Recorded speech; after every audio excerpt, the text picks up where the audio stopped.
Hi, good morning. Landon Aydlett, Chief Meteorologist for the National Weather Service. How are you doing today? I'm doing well, Troy. How are you doing? I'm well, thank you. It's 7:16 in the morning on Monday, September 9, 2024.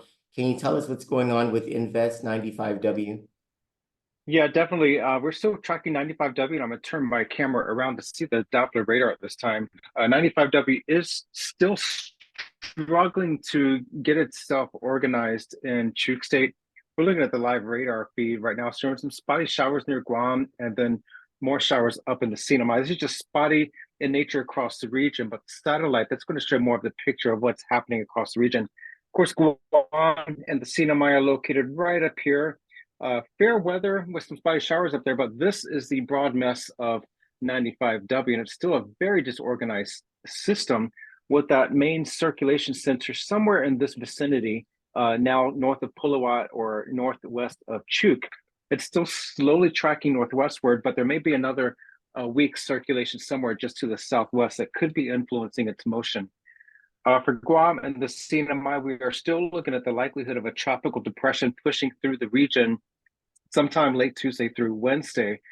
But the trends over the nighttime hours do show some weakening expectations for this passage through the islands, which is good news for us. So the likelihood of a tropical storm is decreasing.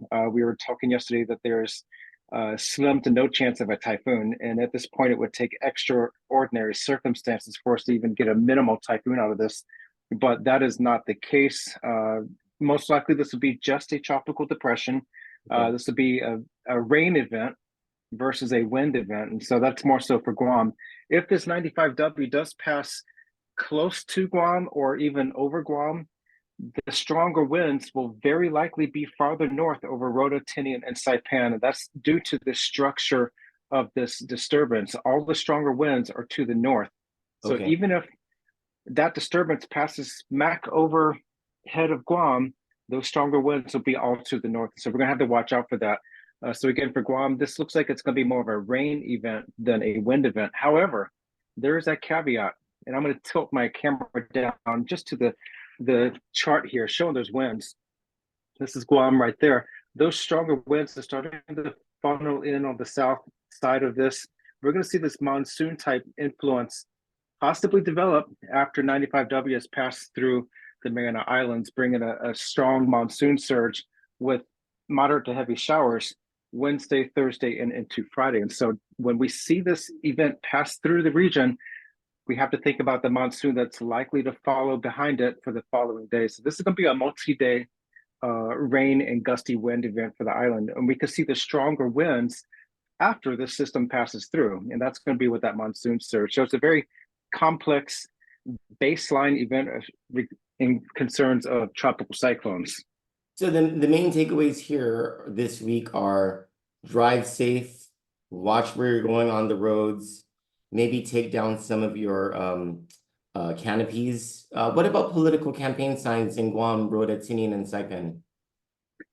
Yeah, I think the campaign signs, if they're not very strongly situated, you want to consider removing those. But if they are hardened and well secured, they may do fine with this one, especially on Guam. But again, it's going to be the rain and those gusty winds. So tents, canopies, and tarps, go ahead and secure those or just pull them down. Better safe than sorry and have to replace them later. But again, plan for the rain, plan for the strong gusty winds, especially in the CNMI. Again, we're not looking at tropical storm force winds. There are no watches or warnings in effect for tropical storms. That is the good news. This will not be a significant tropical event regarding winds. Okay. Thank you so much, Landon. Is there anything else you'd like to add? Definitely stay tuned. As always the case for these tropical events, they are always evolving. They're not necessarily evolving to be stronger or more sinister. Sometimes they can evolve and become weaker and wetter events. So stay tuned to all the changes over the next 24 to 48 hours. Thank you so much. Nice plant, by the way. Thank you. Bye.